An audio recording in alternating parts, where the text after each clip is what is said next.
Assalamualaikum warahmatullahi wabarakatuh. Hai, bertemu lagi dengan saya Fardan Mahmudatul Imamah. Sebelumnya kita telah belajar tentang sosiologi hukum. Sekarang kita akan bergeser ke cabang sosiologi lain, yaitu tentang sosiologi ekonomi. Apa itu sosiologi ekonomi?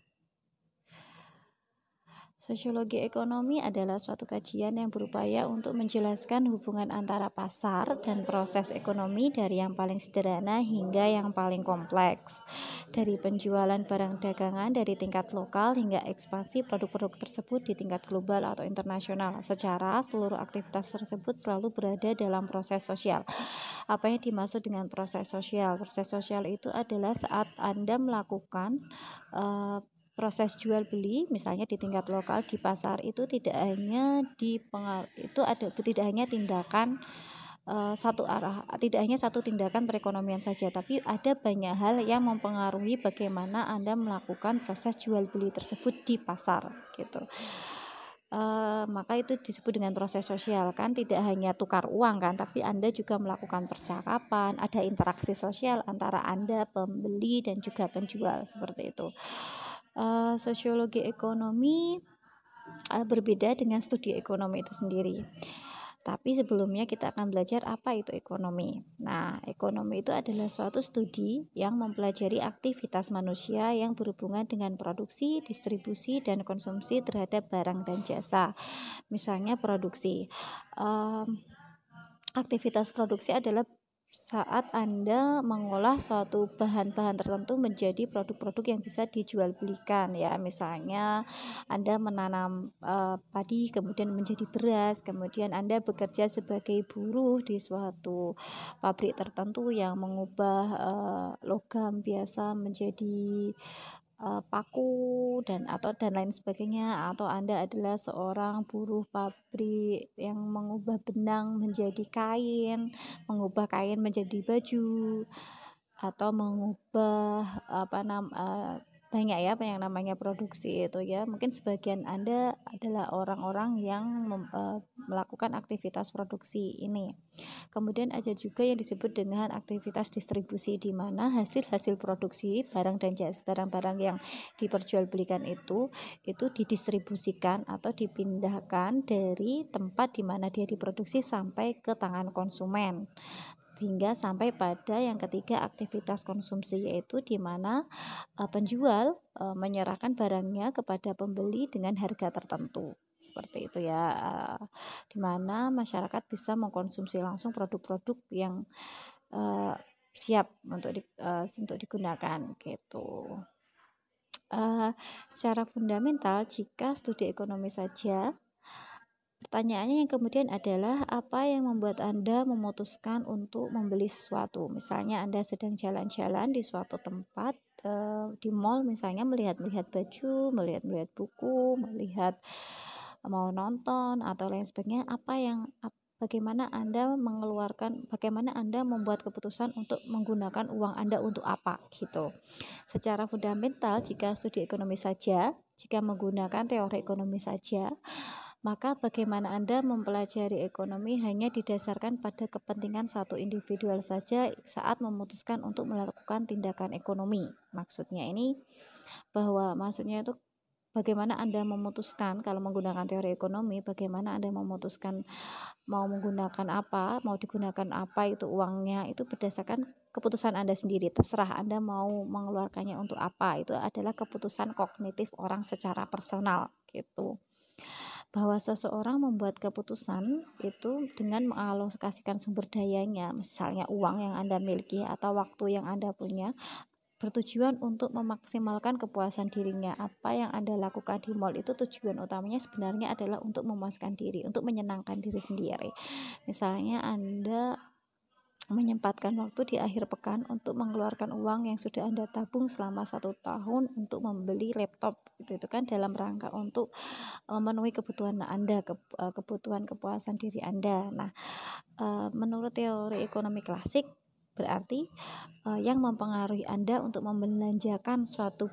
untuk berbelanja, untuk menghabiskan uang Anda itu hanya satu, ya, kepentingan satu individu atau pertimbangan pribadi atau pertimbangan personal saja gitu, atau istilahnya itu secara kognitif menentukan Anda memiliki akal, jadi akal manusia saja, akal personal orang saja gitu istilahnya, hanya bertitik pada satu orang atau personal, disandarkan pada seseorang dalam mengambil keputusan gitu. Berbeda dengan misalnya lagi ya, Anda sedang bepergian kemudian membawa uang 100.000, maka ada banyak cara orang-orang akan mengambil keputusan bagaimana untuk membelanjakan 100.000. Bisa menggunakannya untuk menonton bioskop, mungkin juga untuk lebih milih makan di suatu tempat yang baru, mencoba makanan Korea, atau bahkan cukup diberikan kepada orang terdekat Anda yang menurut Anda lebih membutuhkan gitu. Nah, berbagai macam pilihan inilah kalau menurut teori ekonomi saja hanya ditentukan oleh keputusan personal atau pertimbangan personal itu tadi. Nah, berbeda dengan sosiologi ekonomi. Apanya yang berbeda? Ada yang disebut dengan collective structure, yaitu kalau dalam teorinya sosiologi ekonomi, keputusan Anda dalam membelanjakan uang atau melakukan aktivitas ekonomi tidak didasarkan pada keputusan personal sebagaimana tadi yang saya jelaskan tadi, tetapi sebagaimana dalam teori sosiologi lainnya bahwa setiap keputusan Anda dalam membelanjakan uang itu lebih banyak dipengaruhi oleh yang disebut dengan collective structure, yaitu pengaruh struktur atau sistem tertentu pada personal kognitif Anda yang mempengaruhi Anda. Misalnya Anda tinggal di desa, maka Anda akan lebih memilih untuk membelanjakan uang Anda setiap hari untuk membeli sayur dan memasak sendiri untuk mengkonsumsi, kan?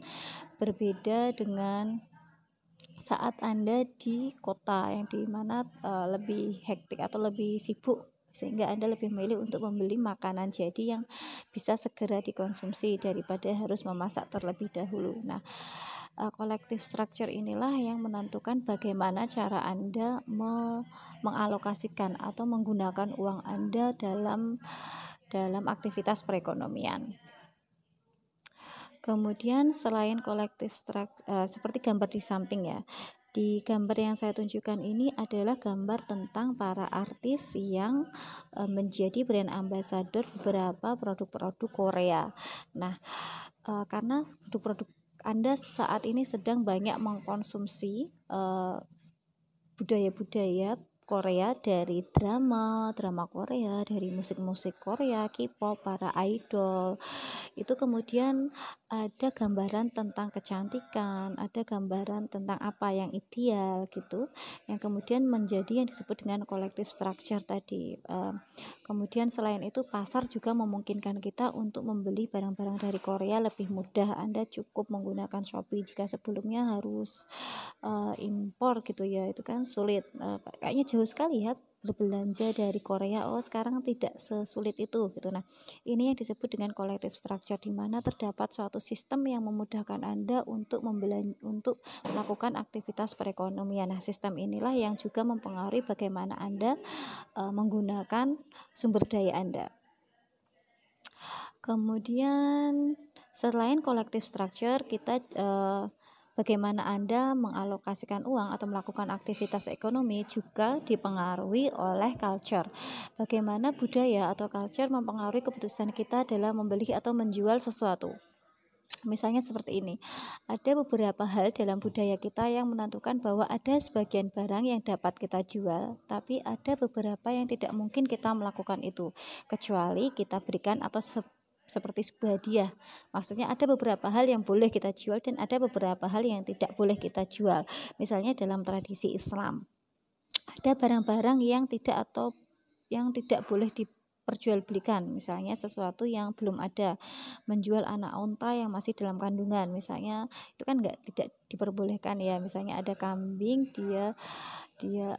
Anda mau membeli anak kambing yang masih dalam kandungan si kambingnya ini. Itu tidak diperbolehkan dalam tradisi Islam, atau menjual buah yang masih di pohon atau belum matang. Kan ini biasa ya, kalau dalam tradisi kita itu tebas, jadi berapapun buah yang akan tumbuh dari pohon ini akan saya beli gitu, misalnya akan dibeli. Nah, itu dalam tradisi Islam juga tidak diperbolehkan. Tradisi atau budaya ini kan menentukan apa yang boleh dan tidak boleh dijual belikan.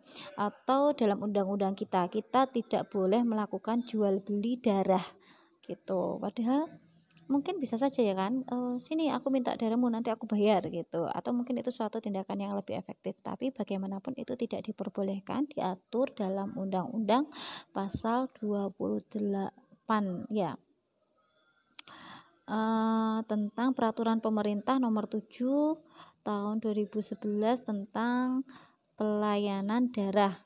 Jadi yang namanya donor darah itu harus dilakukan secara sukarela, jadi tidak boleh untuk diperjualbelikan. Ini juga persoalan culture atau budaya. Begitu juga Anda bisa jual beli mobil, buku, rumah, tapi ada benda-benda yang tidak diperbolehkan untuk diperjualbelikan berdasarkan tradisi atau keyakinan masyarakat tertentu. Kemudian selain tadi collective structure, kemudian budaya, yang ketiga ada social network atau jejaring sosial. Sosiologi ekonomi juga mempelajari bagaimana relasi sosial atau network mempengaruhi hasil kegiatan ekonomi. Mungkin kita beranggapan bahwa banyak perusahaan besar yang dinilai mereka lebih mampu untuk membuat keputusan yang rasional ketika ingin melakukan suatu tindakan atau aktivitas ekonomi. Misalnya saja saat Anda membuat keputusan penting dalam menentukan strategi untuk melakukan produksi, distribusi, hingga penjualan barang. Biasanya orang akan lebih mengedepankan pada jejaring sosial atau mereka yang lebih Anda kenal. Misalnya Anda mau berbisnis nih. Nah, biasanya kalau Anda mau berbisnis, Anda paling mudah berbisnis dengan orang-orang yang sudah Anda kenal terlebih dahulu. Entah teman, kenalan dekat, atau bahkan saudara, atau bahkan keluarga gitu. Relasi sosial ini mempengaruhi pilihan Anda saat mengambil keputusan ingin membeli atau menjual barang dengan siapa, ingin melakukan tindakan perekonomian itu, aktivitas ekonomi tadi dengan siapa, seberapa dekat atau jauh kedekatan Anda, seberapa percaya Anda dengan orang yang akan menjadi mitra bisnis Anda, misalnya seperti itu. Kemudian ini sering terjadi ya, misalnya Anda belanja ke teman Anda karena dia teman Anda, maka Anda belanja ke teman Anda, misalnya seperti itu. Kemudian yang keempat adalah lembaga, institution atau lembaga, contohnya adalah negara. Sosiologi ekonomi juga membuat kita dapat merasakan bahwa